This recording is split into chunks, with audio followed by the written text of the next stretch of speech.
Hey everybody, here's a chord melody arrangement of the classic Moon River, as sung by Andy Williams. Henry Mancini wrote the music, and Johnny Mercer wrote the lyrics. In 1961, it was featured in Breakfast at Tiffany's with Audrey Hepburn and went on to win an Oscar and 2 Grammys. I've kept this arrangement as simple as possible while still including some common chords for nice, tasteful harmony.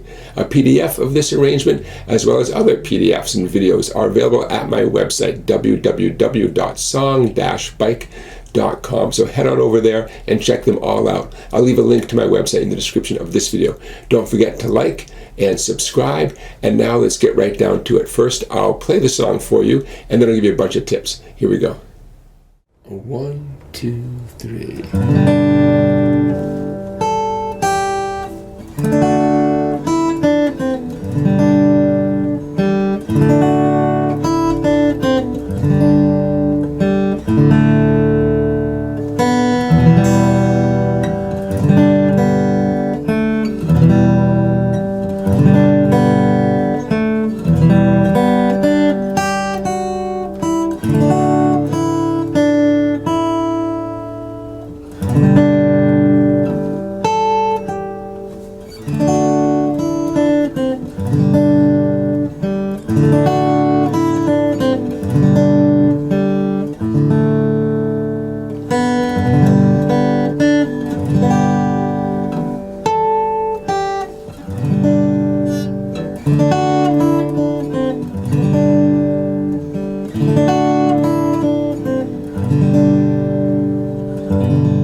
Now let me give you some tips for playing Moon River and for playing any chord melody arrangement.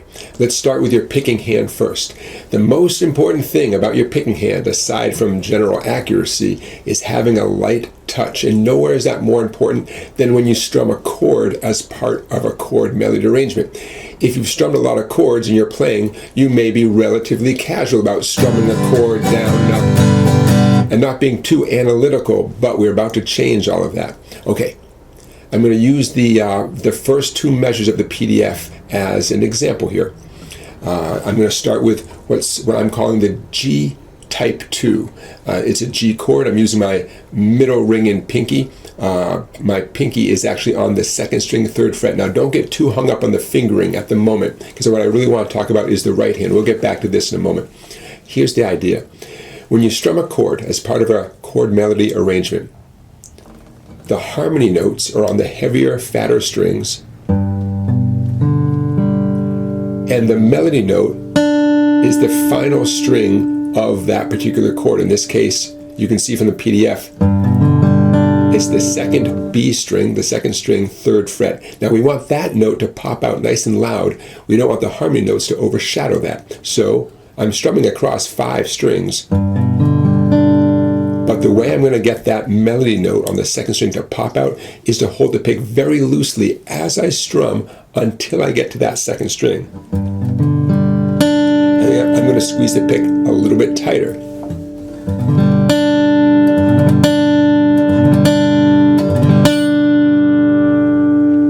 And for what it's worth, I'm letting my pick come to rest against the 1st E string, the 1st skinny E string, because I don't want to include that, so I'm using that as kind of as a wall.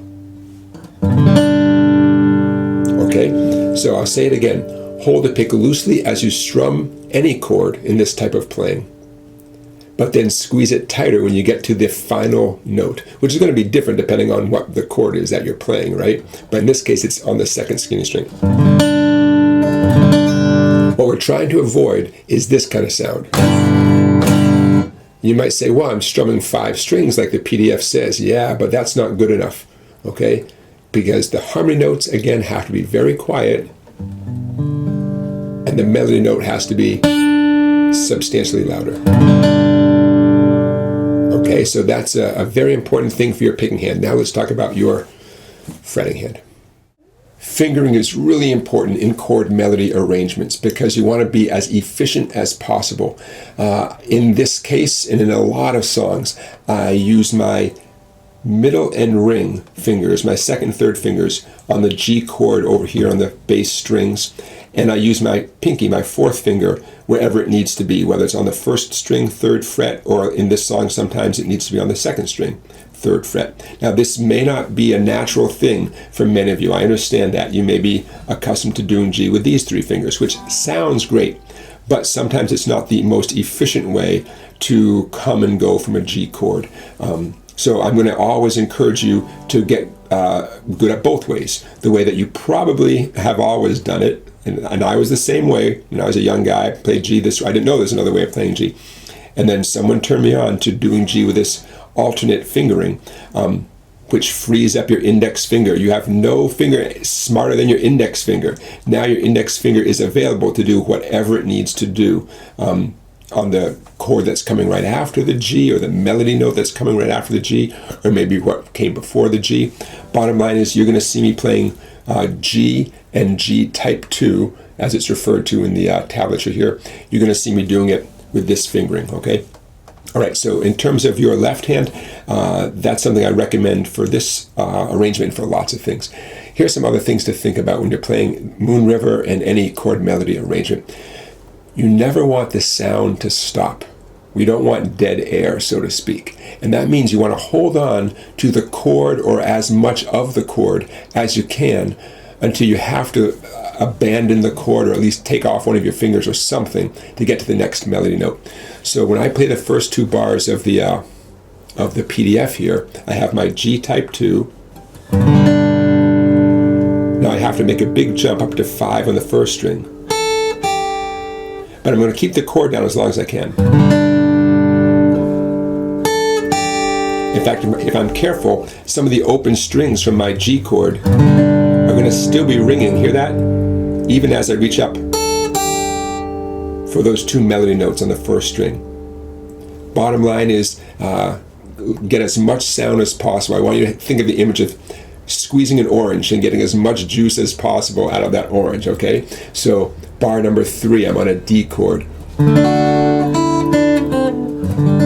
Wider than a mile, okay? It's that part of the song. Here's my D. The next thing you can see on the PDF is simply an open first string. Well, I'm going to take off my middle finger, but I'm going to leave the other two notes down because I want that sound to continue. Why not? In fact, the next note is that note right there. Okay, so you see the principle I'm talking about? Don't lift your chords away, don't lift your fingers away as quickly as you can. Okay, that creates a nice bed of sound, at least the potential for a nice bed of sound. So the music keeps humming right along, even while you're changing. You know, it's almost the illusion of two guitar players, right? So I can't emphasize that enough. Don't be in a hurry to get your hands away from the chord and rush to get whatever's coming next. Moon River's a slow tune, as you know, right? And there's a reason why I picked this tune, and the reason why I pick a lot of tunes that I do for this chord melody style. Slow tunes are less stressful, but also, you know, gives you time to sort of pause and plan ahead. When I say pause, I don't mean pause the music, but time for your brain to think about what's coming next. Moon River, wider than a mile. Right? There's a little time to think while you're playing this. Okay, so in terms of your left hand, that's something I want to talk about. Again, the image of squeezing as much music as you can out of any chord or melody note for that matter. Another thing you might have noticed me doing, especially if you compare my performance a minute ago to the PDF that hopefully you're looking at, sometimes I'll grab an entire chord, even if the PDF indicates that I might only need one note from that chord. That's okay. You don't have to do it just because I do it. And I'll give you an example. On measure number 7, crossing you in style someday. Style someday. On the word day, technically all I need is that middle finger, or any finger, on the 3rd string, the G string 2nd fret. But I know a D7 chord would be the appropriate chord to play right there. So my brain, I think I'm so automatic, I just grab a D7 chord and I'm covered. It's actually easier for me to think D7 and grab D7 than for me to think, oh, I need to fret the 3rd string 2nd fret That's I don't want to think that hard. I just think, oh yeah, D7, pow. So I didn't write the name D7 above that particular moment of the song.